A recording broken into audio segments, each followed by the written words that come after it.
Good morning, ladies and gentlemen. How's everyone doing today? And welcome to another daily news roundup. Today is the 17th. We're going to cover all news since the market closed yesterday on the 16th, all the way up to pre-market today. So, hope you enjoyed your night yesterday. Hope you're having a fantastic morning today. Without further ado, let's jump into it. So, the first piece of news here we have, of course, is Nvidia reporting earnings yesterday after hours. Now, Nvidia pretty much missed here. They lowered guidance, as you guys can see here. E-commerce shares had an excellent breakdown of everything earnings related. They missed guidance. They missed EPS. It was a slight beat of revenue. So yeah, we're seeing, of course, as I mentioned here, gaming collapse, which is not good. Data center decelerating. Overall, Nvidia was not doing so well, but we saw actually a slight pump in the numbers after hours. And the reasoning for that is again, a miss was very much priced in. Once AMD missed, once they came out with their lowered guidance, Nvidia pulled back very, very sharply. So of course, we're seeing here, an very much expected earnings miss. That's why we're seeing a little bit of a bump here, given that the worst is now behind us. We already expected this, and the worst is now behind us. So it's gonna pump a little bit. The only issue here is that whether you have puts or you have calls, both of them are probably gonna get crushed since it did not move a lot. But I had puts. I'm gonna keep my puts. I think, given that today is a red a red pre-market, and we're gonna get into why soon. I'm probably gonna just keep my puts here, keep them till the end of next week, and see what happens. Next piece of news here we have for the market news is more of an observation than anything here, but I thought this should be included. Jared Dillon here says that it is amazing that Elon Musk lead pretty much like half of his workforce for Twitter, and the website and the whole company is just functioning normally, right? So the reason why I wanted to include this is it's very important to understand that there's a lot of bloat right now in the tech sector, right? So this is not just an issue with Twitter. This is across the board, right? And as we can see here, Twitter is not only functioning well, it's thriving, as a matter of fact. So the same could be said across the board for all tech stocks, maybe even some non-tech stocks as well, right? A lot of bloat, a lot of overhiring, a lot of low productivity. So the layoffs that have been happening lately, once the market turns around, could be a force for good. This is what we talked about this in the stream multiple times. This could lead us to have one hell of a rally, as earnings come out well with reduced workforce, so lower costs, but at the same time same or even a little bit better earnings. We can see, of course, very, very good earning reports coming out the next quarter or so, and yeah, this could very much drive the market up forward. So I thought it's an interesting observation that we need to have a look at. Next, here we have a little bit of Tesla's news. Now, as you guys might know, that Elon Musk already has a lawsuit hanging over his head, one of a few actually. This one is related to his comp pay, which is around 56 billion. Now, allegations is that Elon Musk is getting preferential treatment, and he has very easy KPIs to meet. So and he's colluding with the board. So again, all this is an ongoing lawsuit. So we're gonna keep an eye on this one because of course it affects Tesla. I think it amounts to nothing. I don't think his KPIs are easy whatsoever. Again, Tesla was the only company that had EPS growth relative to the market. When everything was just like absolutely getting destroyed in the last couple of earnings, Tesla was doing exceptionally well. One of the very few companies. So I think Elon Musk is to be very much commended for that. I don't believe his pay is unfair. So yeah, we're gonna have to watch and see how this one unfolds. Next piece of news we have here is also about Tesla, and this is very important here because according to James Murdoch, a very prominent Tesla board member, that Elon already has someone in mind as a successor for Tesla. Right now, this is very, very important because the handing over of power, usually from founder, a very successful founder, to someone else, is a very uncertain and scary time for a lot of people. So I think we might see Elon Musk start to groom this person. We might see Elon Musk, starting to put this person in the spotlight a little bit to prepare the transition. I don't think Elon Musk retires anytime soon. The guy is still, going at it very hard. Reports are that he's sleeping right now at the Twitter headquarters, just to get everything up and running. Does not look to me like a man who's ready to just hang it and retire. He seems like a workaholic to me. So we're just gonna have to wait and see here what happens. But yeah, very important and interesting piece of news here. And finally, last piece of market news we have is Nvidia. And this was announced before the earnings, that Nvidia is teaming up with Microsoft to build a massive cloud AI computer. Now, of course, this is going to be very, very, very, very, very important for the future. But this seems to me at this point to be more of fluff news, right? Something they're just saying before the earnings to soften the blow, which of course, as we saw, yeah, it was much needed. It didn't do much to the stock price, but yeah, in the future, this is going to be huge. This is going to be very, very big and important. But at the moment, it's more fluff until we see something more material. Okay. So moving on to from the market news to more global news.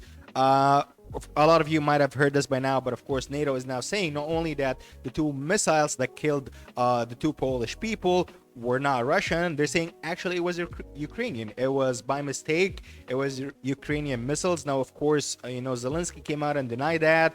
But yeah, this is a very egg on your face situation here when he came out very furiously and demanding, that NATO gets, attacks Russia and interference, and of course Article 4 and Article 5 and all that hoopla. But of course, NATO saying that as we expected previously, we said in the live stream, said it in the last few videos, as expected, NATO just brushed this, and yeah, it's gonna amount to nothing. All right. So next here we have Erdogan, Turkey's president, says that the grain deal has been extended for 120 days, which is good news for all. So the grain deal, for those of you who don't know, is the deal between Turkey, Russia, and a lot of other countries, where basically Russia will allow the export of grains from Ukraine and Russia through Turkey to other countries.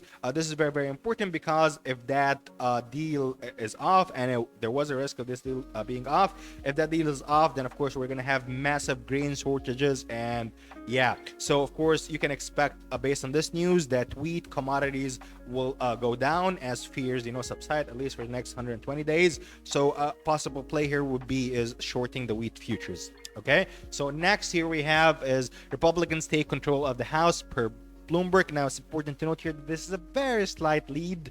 Yeah, so of course, how will the market react to this? So far, the market has not really reacted to the midterms whatsoever. I don't see a play of this specifically, but it is an important thing to keep in mind.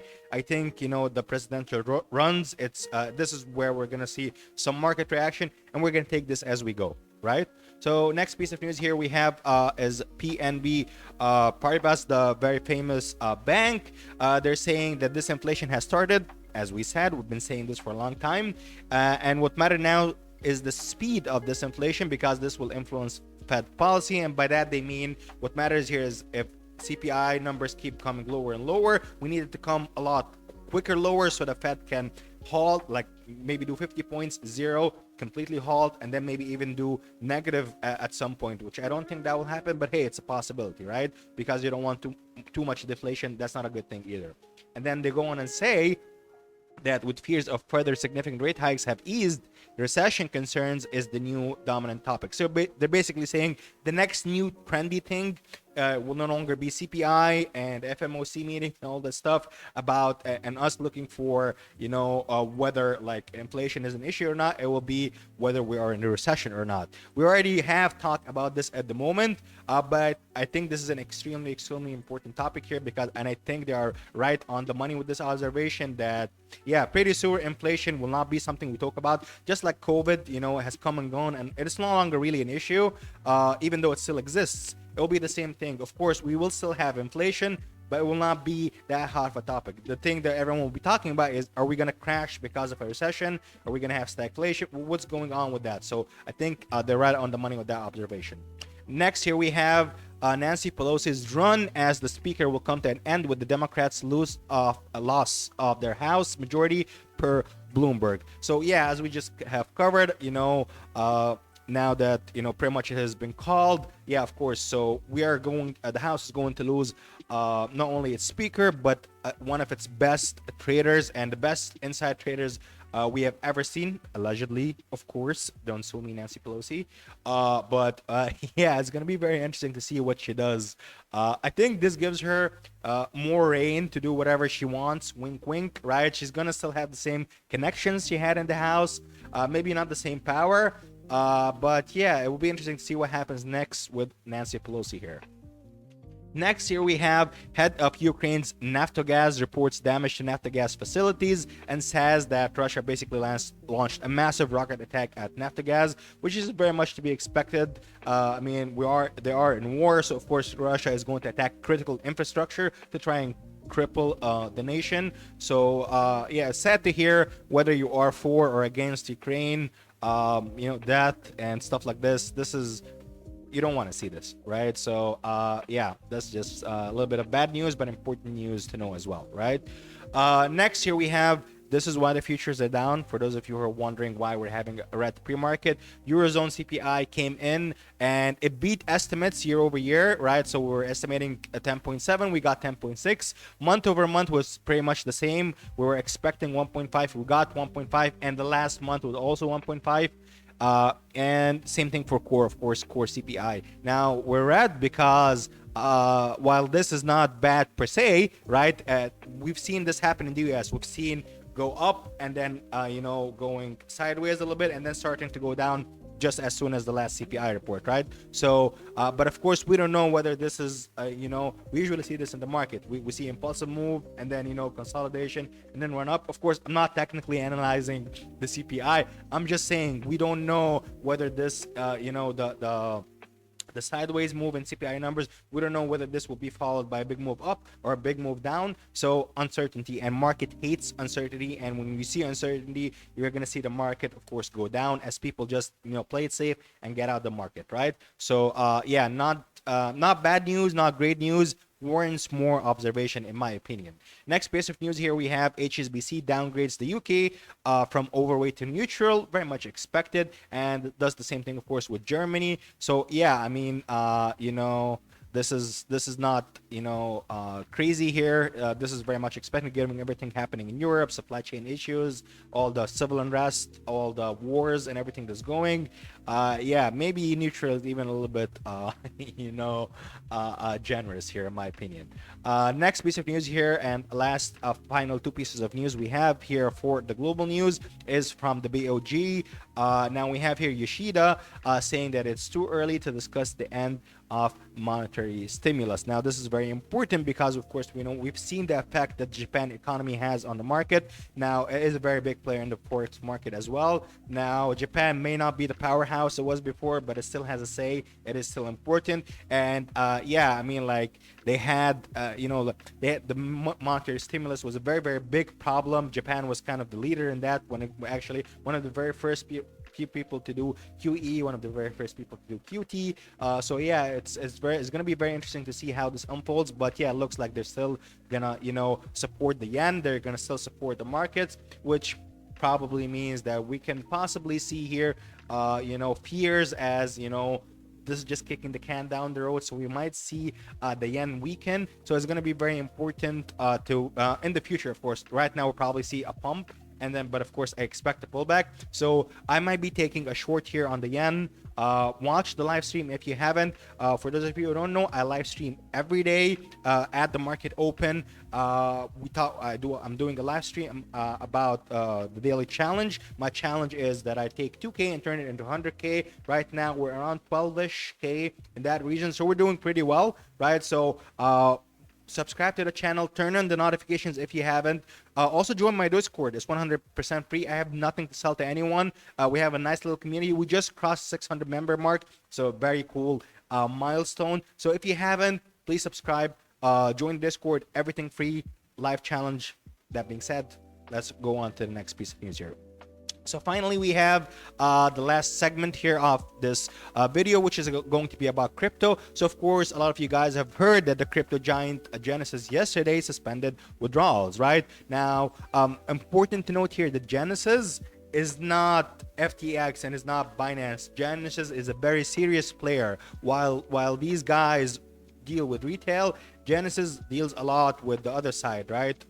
Institutions, stuff like that. So they're a big lender. So yeah, this is a very big problem. If Genesis goes down, this is going to be a much bigger crash for crypto than it was than what happened with FTX or 3AC or Voyager or any of those or Luna or any of those. Like those were of course very big, very important. But if Genesis goes down, they file for bankruptcy, which I don't think they will. But if that happens, man, yeah, that's gonna be very bad for crypto. So it's very important to follow this story very closely, which of course we will do. So yeah, subscribe to get your news every day in the morning.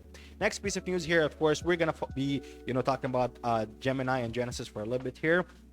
So here we see, of course, after that comes out, we see Gemini has all the services down, everything across the board, all withdrawals halted, everything down, which is a little bit scary. Now that of course was followed by a statement from Gemini saying that Genesis is of course the leading partner of their earn program, blah blah blah. They pause withdrawals, will not be able to meet customer redemptions within the SLA of 5 business days. And then they go on and saying, of course, this is the standard boilerplate message that we've been seeing, that hey, we're not affected by that, that's them, not us, we're gonna be okay, we have more than enough money to cover everyone. Hey, this could be true, I don't know, but that's the thing, I don't know, no one knows. We've been getting the standard boilerplate, hey, it's them, it's not us, we're okay, we can cover everyone in case of a liquidity crunch. And then of course we get hit with the withdrawal halts, right? So not of course it doesn't mean that we're gonna get we're gonna see Gemini or Genesis file for bankruptcy. That does not mean that, but I'm just saying we've been seeing the song and dance happen a lot for the past 2 weeks. So I'm not gonna put much credence into this, but the next couple of weeks will be extremely telling. So we're gonna have to just wait and see. And then after that, of course, when all this hoopla comes out, we see Binance immediately jumps on the news, and hey, they're saying we're interested in buying the Genesis loan book. Now, yes, okay, see, unlike FTX, this actually would be a very good buy. Remember what I said in the beginning? Genesis is not FTX, it's not Voyager, it's not these guys. They deal more institutional side, big size. It's a very different beast, right? So yeah, this, unlike FTX, this will be a very good buy if someone could scoop it. But I don't think it gets bought out, and I don't think they go down, in my humble opinion. I could be wrong. So, but if you are in these, get out. Don't do the same mistake everyone else did before. If you can get out, and deal with the fallout later, right? Take your money, and hey, whatever happens. They're still around after a month or two. When everything calm down, put your money back in, right? But don't risk it. Right. So, and of course, we've already covered this. Binance to launch bid for bankrupt lender Voyager. So not only that are they interested in buying, Genesis, they're also interested in buying Voyager again. And I bring this up because I want to say something very important. Binance has lately been doing everything that led to the downfall of FTX, right? And FTX was criticized for spending lavishly on influencers, media stars, everything. Yesterday, what did we report? Binance has a sponsorship for NFT with Cristiano Ronaldo, right? God knows how much they paid for that. FTX tried to be the quote-unquote Jesus, the savior of the market, the big guy who shows up and saves everyone. And they tried, to save a lot of these failing companies. And then we saw what happened. And now this Binance trying to buy Genesis, trying to buy Voyager. I'm not saying there is no value in buying these assets for pennies on the dollar, because of course there is. I'm just saying everything that FTX was doing, Binance is now doing. So interesting to keep an eye on that. Next here we have breaking crypto exchange Gemini suffers 458 million rush of outflows amid fear of bankruptcy. Now, this is very recent news. I think this came out like a couple of hours ago. So that means that, you know, withdrawals have been reopened again, which is a good sign, right? Now, of course, this is a lot of people playing it safe and getting out. Does not necessarily mean anything bad or good. Now, of course, it's bad news for the company in the short term, but hey, if they survive this, if they're here a week out, 2 weeks out, a month out from now, probably this money all flows back in. But yeah, this is both sad but important to keep an eye on, right? And just again, I'll say that again, if you are in Gemini or in Genesis, get out, do what these people did, move on, right? All right, so a little bit of lighthearted news here. We've seen this, of course, by now. We've all seen this circulating around. It's a very weird piece of news here. Some FTX insider is threatening or saying that they're going to leak tomorrow, actually Friday, that they're going to leak the sex tape of SBF and Caroline, which no one really wants to see. I want to see it. I'm very interested. I want to see what kind of weird shit these guys are into, to be honest. Very, very curious. If it comes out, I'm definitely watching and reporting on this. This is going to be very interesting and weird. Just thinking about it. Anyway, but yeah, he's basically saying we have to balance out all the fluff pieces that have been coming out about SBF. So yeah, let's see what happens tomorrow. And next here, more weird news from SBF. This is his conversation with Vox. I have no clue why he was being so candid and open with them. Maybe they tricked him. Maybe the person told him that this is going to be confidential. Maybe they were a friend. I have no clue. But I really, my thoughts are really with Matt here. Has this man ever met a lawyer in his entire life? Like, he says some very incriminating stuff here. So basically here in this conversation, he pretty much says that, you know, everything that he was saying and doing was BS, right? You tweeted some stuff like, we never invest your money in deposits. Was that BS? He's like, oh, well, it was factually accurate. And then he's like, yeah, but like, you know, the deposits were not there. They were, you know, they were used by Almeida for... Oh, yeah. Correct. Like, dude, he's admitting it. I guess, like, maybe in his mind, he's like, this will, you know, like, conversation will just, you know, like, maybe make people feel bad for me or admire my honesty. But this was behind closed doors. I don't know. I don't know what this guy is doing with the tweets and everything. It's just nuts. I'm starting to get very sick of covering this guy, to be honest, you know. Speaking of SBF, more funny news here. So New York Times, in partnership with Accenture, the very, very famous consulting firm, is supposed to be hosting a live event, right, with Sam Bankman-Fried. Not only that, Zelensky will be there, Zuckerberg will be there, Yellen will be there. I think I saw Netanyahu also will be there. Very huge event with very big names. It was supposed to be on the 30th of November. I don't know if they will cancel his.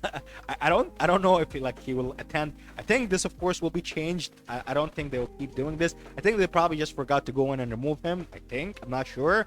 Maybe they're still interested in bringing him in. It will be big if they could bring him in, right? But I don't know. It's gonna be very interesting. Maybe he conference calls in. That would be very. I would love to see this happen. Right? People are making fun of this, but come on. See this guy getting grilled by all these people. Now it's gonna be fun if that happens. I really wish they're able to pull it through. All right. So next here we have U.S. House Committee announces a hearing on the FTX collapse.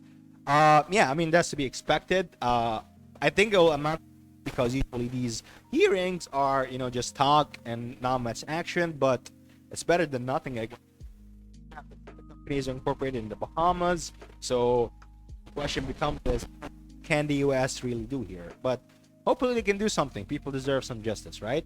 Next here we have the biggest fuel war, one of the biggest fuel wars in the world. The president of El Salvador, you know, the WSB bro here, said that he's gonna be buying 1 Bitcoin every day starting tomorrow. Now, as Unusual Whale notes here, that El Salvador is now down 60% on its Bitcoin holdings from $105 million to $41 million.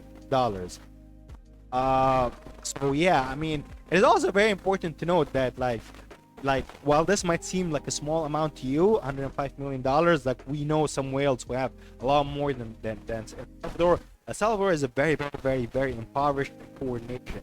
$105 million is very important money to their economy and to their people.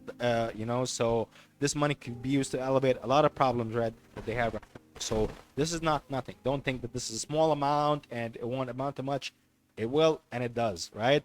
Now, the final piece of news we have here is a little bit interesting here. So we have the co-founder of Three Arrows, and he's been talking in an interview, and the interviewer asked him, "Hey, why are you in Indonesia? Is it because it's one of 7 countries that will not extradite you back to the United States?" And of course, his expression right here is worthless. Hammers kept stammering, and then he's like, "Well, no, I've been abroad for like the past 10 years." Also, very right that he's been abroad for the past 10 years. Why? What was he worried about? And he's like, "No, I really like Indonesia." Okay, convenient, but who the hell knows, right? That being said, that covers all the news for today. Hopefully you enjoyed today's roundup, and thank you if you made it to the end. Thank you very much for making it to the end. Please don't forget to like, subscribe, and share. This stuff really helps a lot. We've been growing slowly, but we've been growing steadily. So thank you so much all for your support, and I'll see you on the live stream. Cheers.